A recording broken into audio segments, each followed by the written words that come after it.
Hello everyone, नमस्ते। मेरा नाम है राहुल सचवानी और आप सभी का वेलकम है इस एक छोटे से शानदार से एक वीडियो। तो मेरे मन में काफ़ी समय से ये विचार थे कि बहुत सारे स्टूडेंट्स जो हैं देश भर से मुझसे बात करना चाहते हैं और मेरी बात सबसे नहीं हो पाती, ऑब्वियस ही बात है। लेकिन मोस्टली स्टूडेंट्स से बात करने पर जो उनकी प्रॉब्लम्स मेरे सामने आती हैं तो वो लगभग सेम होती हैं।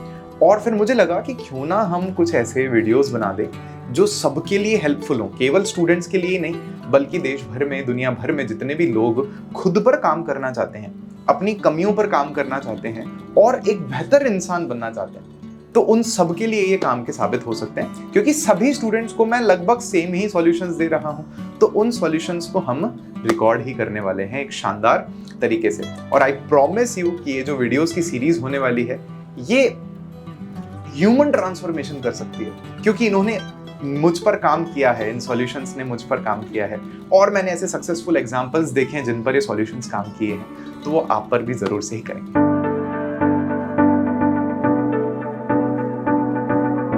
तो आज के इस वीडियो सेशन को अपन शुरू करेंगे।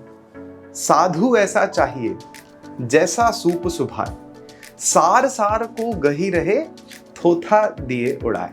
ये कबीर जी का एक दोहा है। इसका क्या मतलब है कि साधु को ऐसा होना चाहिए कि वो क्या करे, सूप स्वभाव वाला हो। सूप का मतलब क्या होता है, वो ऐसे छानने का जो आता है ना, अनाज छानते हैं जैसे हम गेहूं को ऐसे उसमें से कचरा निकालते हैं बाहर से झड़क करके, तो वो जो यंत्र है हमारे पास में उसको सूप करें। तो साधु को इसके जैसा होना चाहिए।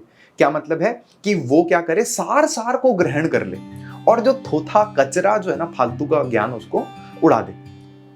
तो यहां पर साधु कौन है? सारे स्टूडेंट्स, आप, हम सभी इस दुनिया के जितने भी इंसान हैं उनको साधु कंसिडर करें। अगर हम ये कह रहे हैं कि इंसान को कैसा होना चाहिए कि उनमें क्वालिटी होनी चाहिए कि अगर वो किसी को भी सुनते हैं, कुछ भी देखते हैं, कुछ भी समझते हैं, तो वो क्या करें, सार सार को ग्रहण कर ले। जो काम की चीज है, जो ज्ञान की चीज है, उसको ग्रहण कर ले।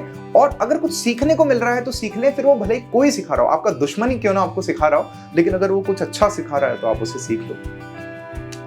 ये मैं क्यों कह रहा हूं? देखो, हमें हमारे अंदर जगह बनाने की सबसे पहले बहुत ज्यादा जरूरत है कि अगर हम अपने ही विचारों से भर के बैठे हैं, मेरे को ये प्रॉब्लम है, मेरे ये प्रॉब्लम है, मेरे वो प्रॉब्लम है, और मैं किसी को सुनना ही नहीं चाहता या मैं जानना ही नहीं चाहता कि प्रॉब्लम का सॉल्यूशन भी होता है क्या, तो मेरी प्रॉब्लम कभी भी सॉल्व नहीं होगी। वैसे ही दुखी हमारा जीवन निकलता रहेगा। तो इसीलिए मैं आपको कह रहा हूं कि मैं आने वाले सेशंस में आपको बहुत बड़े बड़े जो दुनिया भर में इंसान हुए हैं सक्सेसफुल, या फिर उसके बाद में आप देखेंगे दुनिया भर में इतने सारे एनलाइटेंड बीइंग्स हुए हैं, इतने सारे गुरु हुए हैं, तो उनके जीवन से मैं पढ़ के, ढूंढ करके, रिसर्च करके आपको कुछ ऐसी बातें बताने वाला हूं जो आपको बहुत ज्यादा हेल्प करने वाली है। आपके मन में एक सवाल हो सकता है कि अरे रे, हमको तो पढ़ाई का सॉल्यूशन चाहिए था और आप तो ये अलग बातें बताने लगे हमको।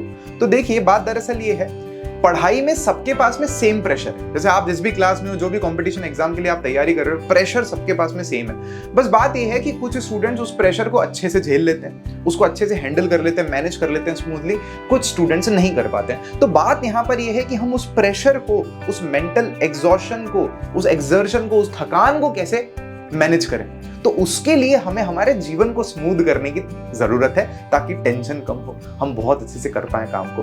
तो सबसे पहले ये क्वालिटी हमें अपने अंदर लानी है, अपने अंदर थोड़ी जगह बनानी है कि इस दुनिया के अच्छे अच्छे लोगों ने जो बातें कही हैं, जो सीख हमको सिखाई है, हम उसको ग्रहण कर सके। तो आज का बस सार इतना सा ही है और ये आपके लिए एक होमवर्क है जब तक नेक्स्ट वीडियो आता है इस सीरीज का, कि क्या हम कोई भी अच्छी चीज बताता है तो क्या हम उसको सुनते हैं, या हम कहते हैं ये तो पता है मेरे को, ये टीचर तो मेरे को पसंद ही नहीं है, ये इंसान तो मेरे को बिल्कुल पसंद नहीं है, ये तो दूसरे धर्म का है और ये तो दूसरी जाति का है, और कितनी सारी बातें हमारे दिमाग में पहले ही आ जाती हैं। ये क्या सिखाएगा मेरे को, ये मतलब हमारे अंदर रहता है। तो मैं कह रहा हूं यार, इसको हटाओ, हमें मधुमक्खी बनना।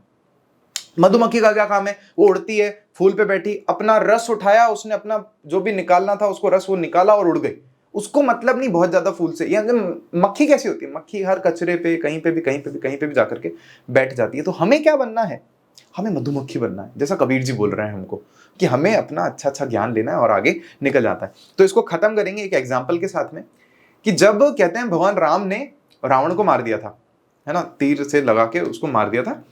फिर वो मर ही रहा था जब रावण, अब उसको सजा मिल गई उसके अपने पाप उसने जो किए। तो भगवान राम जो है लक्ष्मण जी को कहते हैं कि आप जाओ और आप राजपाट आगे संभालेंगे, तो आप इनसे सीखो, रावण जी को जाकर के बोलो कि कुछ शिक्षा देनी है तो दे दो। अब आप सोच करके देखो, जो इंसान थोड़ी देर पहले तक तो इनका दुश्मन था, ये उसको कह रहे हैं कि उससे जाके कुछ सीख कर के आओ, और वो भी सिखा देगा। मतलब कितना सोचने में ही नहीं आ रही ना ये बात तो।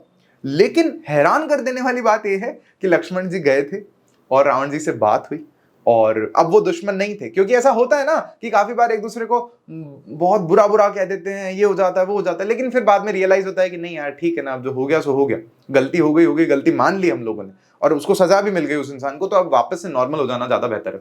तो रावण जी उनको सिखाए हैं, रावण जी उनको कुछ कुछ अपने जीवन के अनुभवों में से बताए हैं कि देखो ऐसा ऐसा गलत काम नहीं करना, ऐसा ऐसा सही काम करना होता है। कभी आप इसके बारे में भी पढ़ सकते हो, रामायण में इसका भी वर्णन है।